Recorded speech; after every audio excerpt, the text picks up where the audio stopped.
Somewhere in the wood is a city called Vardhamana. A very prosperous merchant by the name Dantala lived there. He exercised authority over the whole city. During his administration, he kept both the common people and the king very happy. What more can be said? A man as wise as that has hardly been heard of or seen. For the man who seeks the good of the king is hated by the common people, and the man who seeks the welfare of the people is hated by the king. In such conflicting circumstances, it is almost impossible to find such a man, loved by the king as well as the people.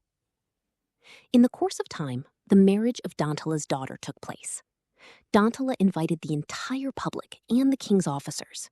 He entertained them sumptuously, gave them presents of clothing, and in this way he honored them. After the wedding, the king himself, with queen and the entire court, were invited along to Dantala's house, and he showed them great respect. A servant by the name of Garamba, who used to sweep the floors of the king's palace, came there too, but uninvited. He sat down on a seat meant for someone else.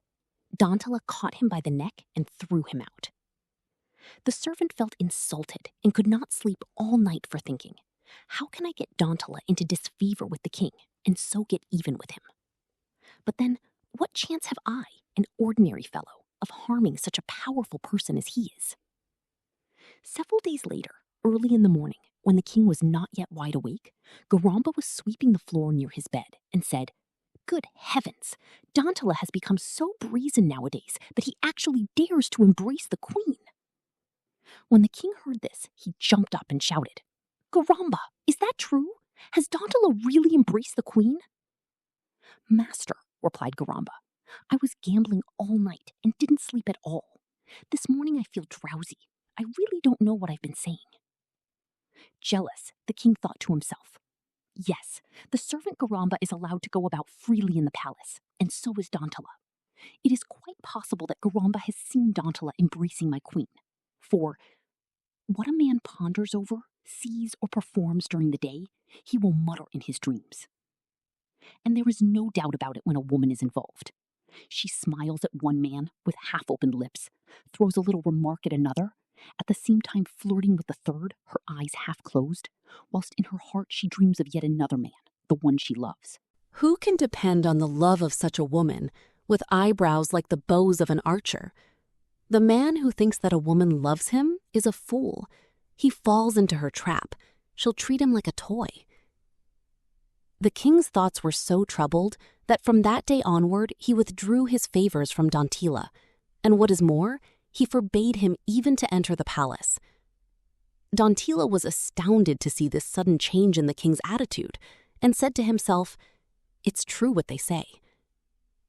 Has anyone heard of a crow that is clean, a gambler who is honest, a snake that forgives, a passionate woman who is calm, an impotent man who is brave, a drunkard with discrimination, or the friendship of a king? Even in my dreams, I have done no harm to anyone, not to the king himself, nor to anyone in his family. Why then is the king so hostile towards me?" Some time passed. One day, when Dantila wanted to pass through the gateway to the palace, he was stopped by the guards. Garamba, who was sweeping the floor, saw this, and he said with a smirk, "Ha, guards, that fellow is the king's favorite. He can arrest or release people just as he pleases. He threw me out. Be careful. You may suffer the same fate." When Dantila heard this, he thought to himself, "It is surely Garamba who has caused the trouble. Now I understand why they say. The king's servant, though he be of low caste, foolish, or mean, is respected wherever he goes." Dantila felt upset and returned home in a very dejected mood. He thought it over, and that evening he invited Garamba to his house, gave him a pair of garments, and said kindly, "My dear friend, it was not because I was angry that I threw you out that day, but because it was an impropriety for you to take the seat you took. It was reserved for a Brahmin. The Brahmin felt insulted. That's why I had to throw you out. Forgive me."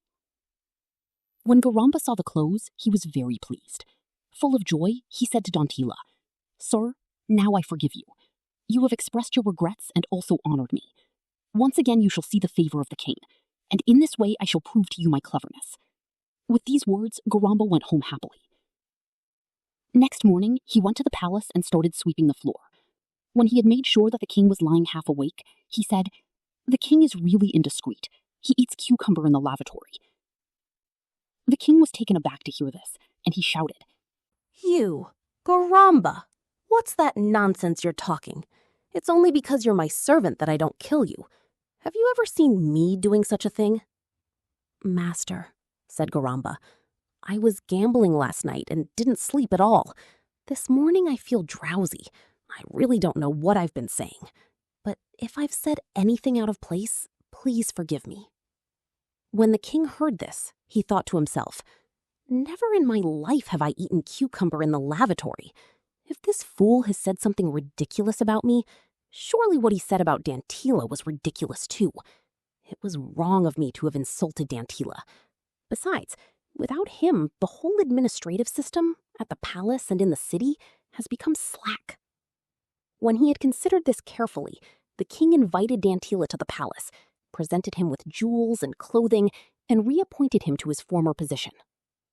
"And so," continued Damanaka, "that's why I said, a man who, out of pride, does not properly handle the high, the middle, and the low, shall be ruined, as Dantila was ruined, even though he was the favorite of the king."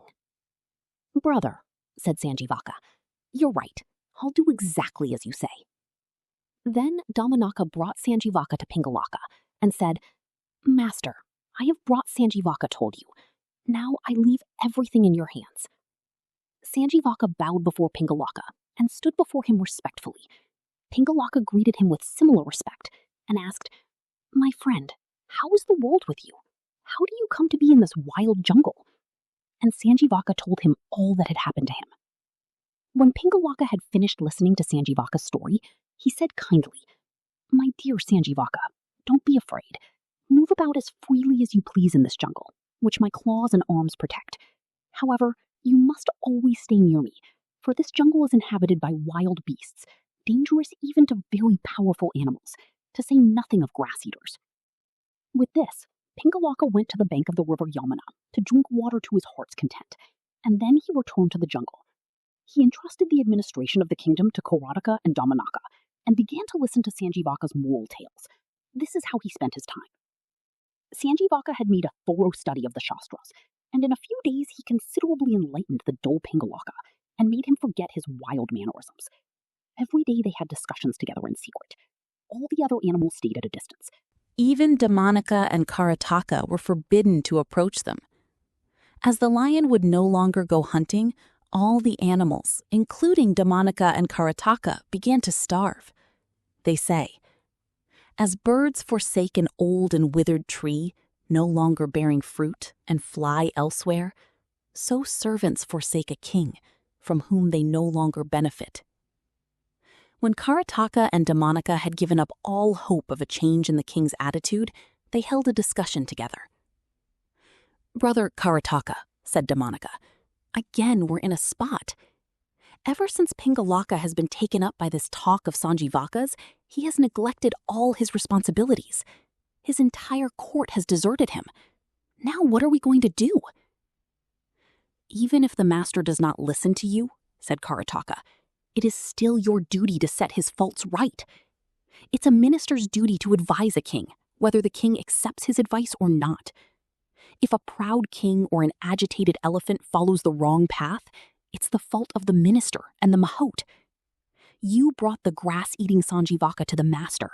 You yourself have raked the burning coals." "That's very true," said Damanaka. "It is my fault, not the master's. They say, the jackal between the fighting rams and the sannyasi who trusted Ashadbhuti were themselves to blame." "How was that?" asked Karataka. And Damanaka told,